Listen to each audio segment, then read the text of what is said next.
Русское слово «вокзал» происходит от английского собственного имени «Воксхолл». В Лондоне есть железнодорожная станция «Воксхолл». И даже бытует анекдот, что именно эту станцию показали русским инженерам, которые прибыли в Англию, чтобы учиться строить железные дороги. Но кто бы ни был родоначальником строительства, во всем мире и у всех народов вокзалы – это комплекс зданий и сооружений, находящихся в пунктах пассажирских перевозок путей сообщения. В зависимости от рода путей сообщения вокзалы бывают железнодорожные, морские, речные, автобусные, аэровокзалы и комплексные. Сухумский вокзал, скорее всего, можно отнести к комплексным, так как в этом здании функционировала еще и автокасса.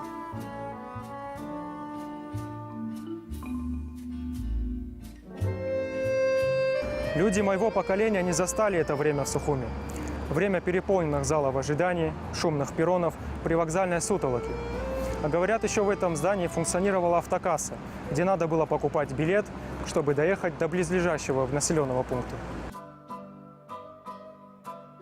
Первое здание Сухумского вокзала было деревянным, но уже в 1948 году начали возводить единый архитектурный ансамбль, который был разделен на три части.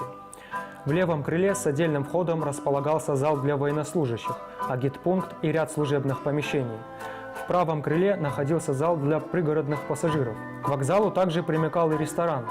Сухумский вокзал был принят в эксплуатацию 18 декабря 1951 года. И очень долго это красивое, белое с высоким шпилем сооружение было гордостью и украшением Сухума. После грузино-абхазской войны здание вокзала ждало запустения и медленное превращение в руины. Как известно, первыми после военных катаклизмов начинают возрождаться объекты, имеющие функциональную нагрузку. Сухумский вокзал сегодня – это нечто промежуточное.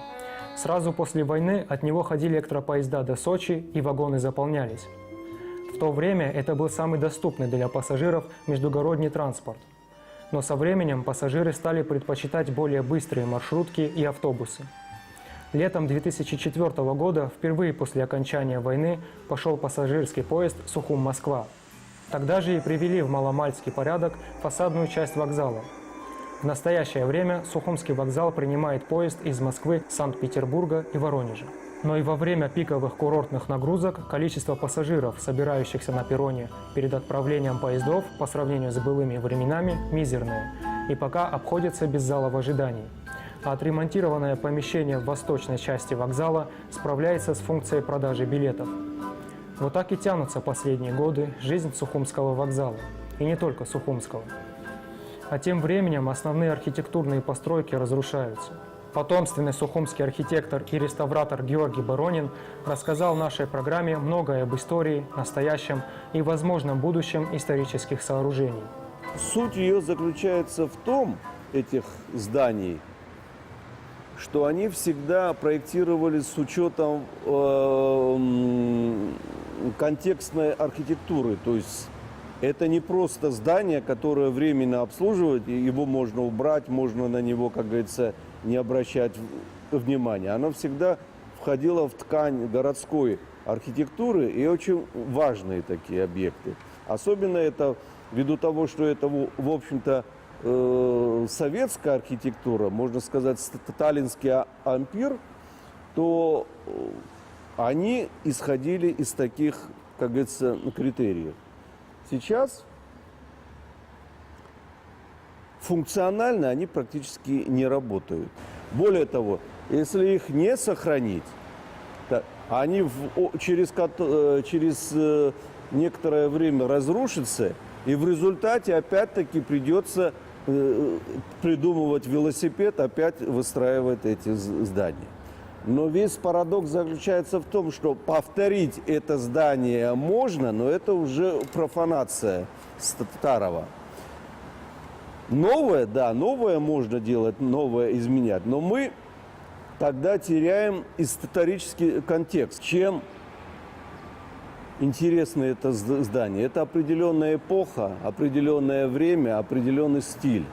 Это завоевание определенной архитектурной мысли. Вот историю, контекст надо всегда документально, хронологически сохранять. Стилистические особенности этой архитектуры, они имеют право на жизнь. И их надо сохранять, конечно. Тем более, что это не так много этих объектов. И самое, что ценное в этих объектах, что они индивидуальны. То есть это индивидуальное проектирование. Здания вокзалов, разбросанных вдоль все так называемой советской ривьеры, отличались архитектурными изысками. Обычные эстакады держались на необычных опорах, больше напоминавших древнегреческие колонны. Пролеты мостов были украшены лепниной. Даже сейчас, после войны и запустения, хорошо проглядываются когда-то прекрасные и величественные архитектурные формы. Пассажирские здания Гагры, Гудауты и Нового Афона были построены в необычном стиле с колоннадами, создающими ощущение легкости и изящества. Даже сейчас, будучи в разрушенном виде, они производят неизгладимое впечатление.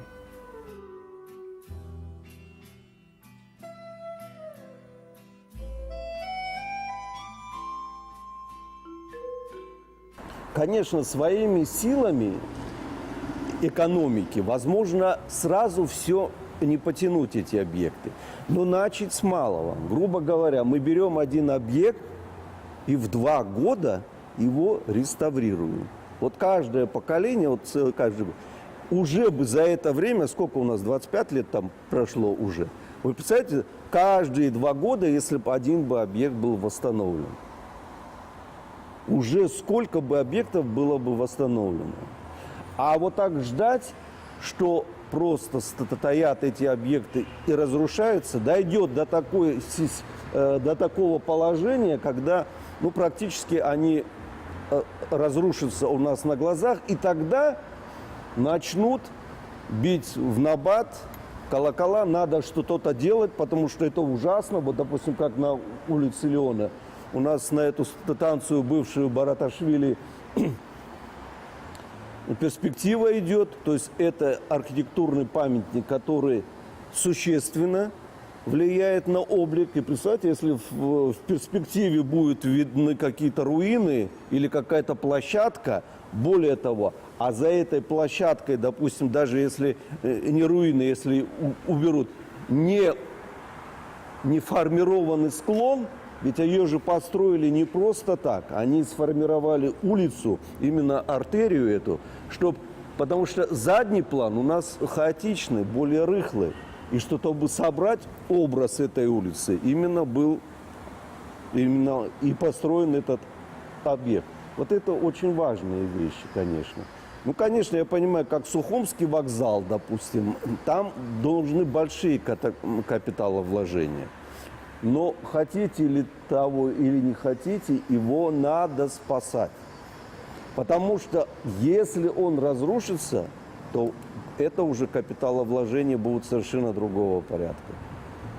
Нам от той эпохи, как говорится, перешло на эту массу вещей, и мы должны их как-то беречь и спасать, потому что превратить в ничто очень легко.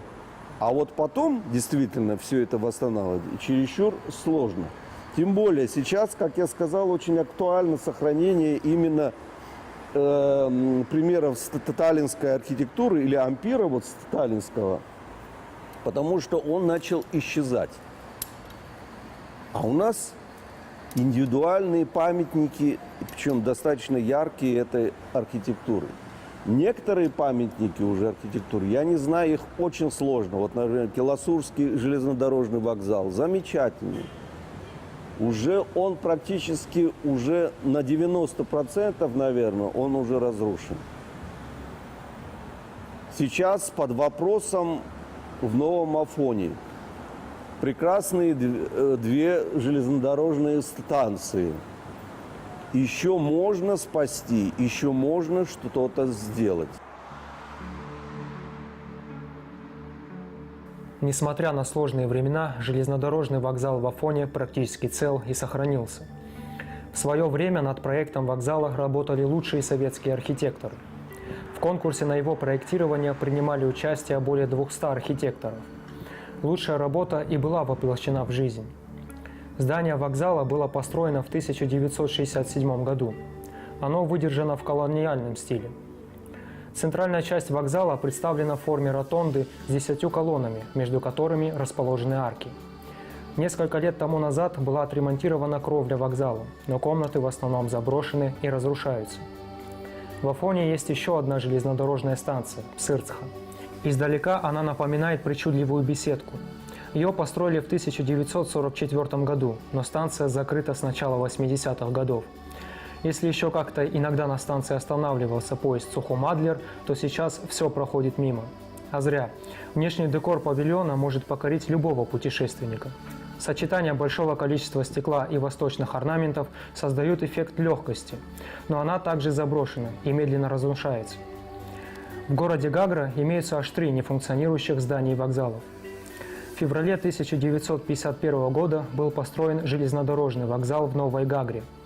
Он был возведен по проекту архитектора Зои Починцовой-Орлинской. Органическое включение внутренних двориков в общую планировочную структуру, грациозность и великолепие сооружения радовали пассажиров долгое время. Но сегодня он тоже пришел в запустение.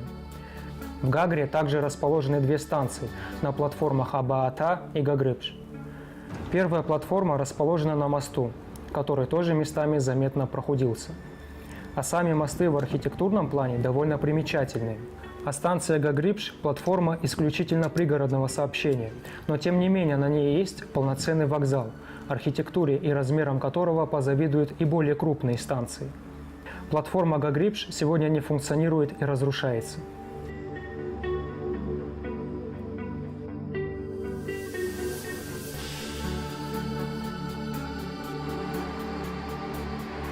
В то время как в Советском Союзе было время, когда очень много типовое делали, ввиду того, что было сложно каждый раз сделать индивидуальные проекты. Мы до сих пор мучаемся от типовой этой застройки, потому что когда идут повторяющиеся элементы только ради одного критерия, чтобы дешевле все это сделать, в результате мы теряем вообще облик и среду человеческого нормального проживания.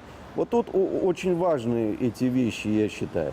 И эти архитектурные именно памятники, это не просто здания, это архитектурные памятники, которые нужно сохранять всячески.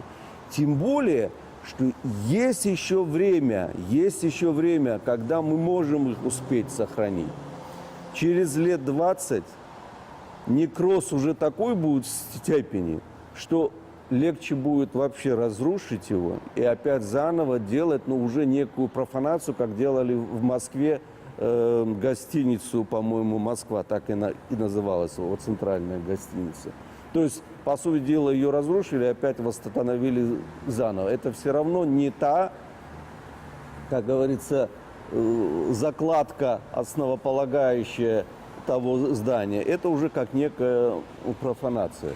Поэтому я считаю, если есть еще пока время, надо сохранять всячески. Тем более, что я считаю, вот даже чисто профессионально, сейчас пока не требуют очень больших капиталовложений. Да, они уже в плачевном состоянии, но еще можно ввести и сделать ту коррекцию, когда сохранить тот исторический облик, при котором они бы могли функционировать и на сегодняшний день, и на перспективу.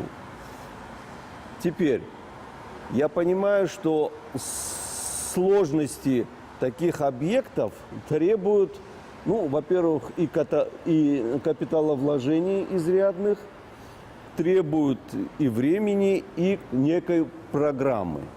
Вот эту программу обязательно надо делать. Почему? Я понимаю, государство сейчас пытается встать на ноги, молодое государство, многого, как говорится, не решить, многие проблемы. Но у каждого нормального развивающегося государства должна быть какая-то система по сохранению архитектурных памятников.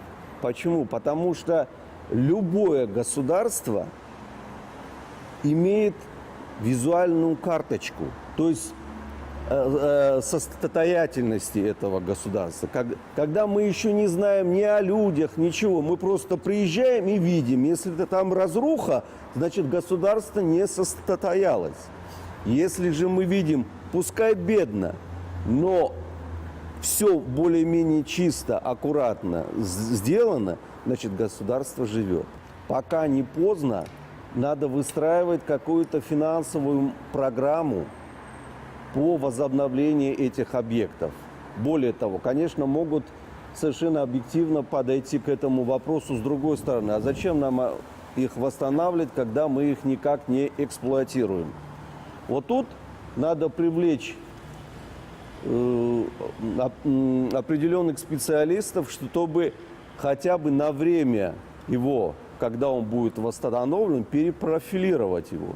То есть, может быть, какие-то выставочные залы, может быть, какие-то большие, допустим, аукционные залы, может быть, еще под какие-то функции.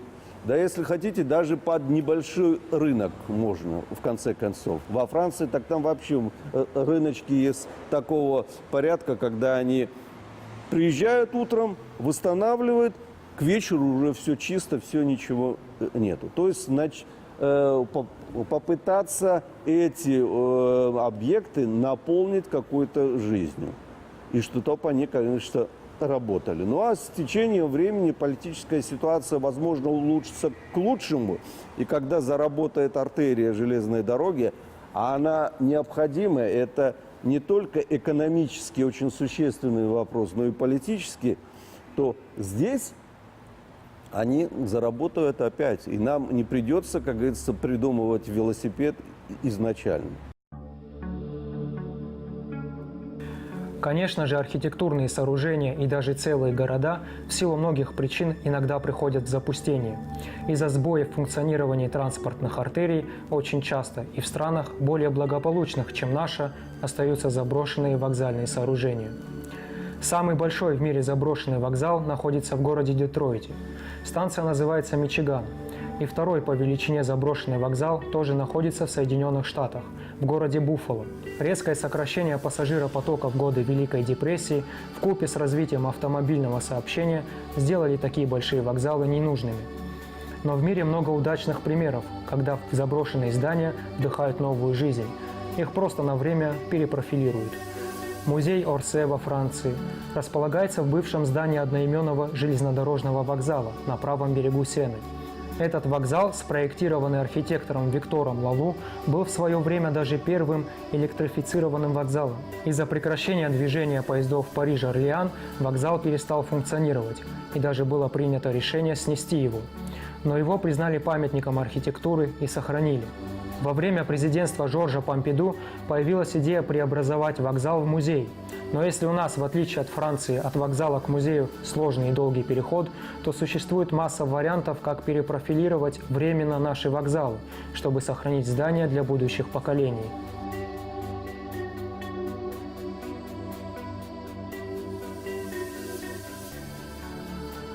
Потому что это связано и с нашим экономическим положением на перспективу. Потому что люди приезжают, им надо что-то посмотреть. Если у нас разрушатся объекты архитектуры, к морю могут не приехать. Потому что кроме загара и купания, есть еще чисто эстетически должен человек получать удовольствие, где он находится. А значит, будет страдать и бизнес, а значит и экономика. То есть эти архитектурные памятники потянут весь бизнес.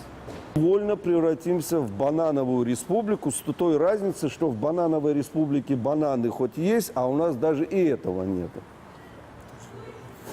Вот в чем разница. И тенденция к этому не очень хорошая идет. Поэтому, конечно, это очень актуальные вещи. Вообще архитектурные памятники требуют пристального внимания, а эти железнодорожные станции – это именно архитектурные памятники. Вы наверняка застали в рабочем состоянии эти вокзалы, в котором мы сейчас находимся, и все остальные. Вот, залы ожидания, чистые перроны, кассы. Как это тогда выглядело? Мне просто очень интересно. Очень было симпатично, очень инфраструктура какая-то минимальная работала. 2-3 человека тут работало, все.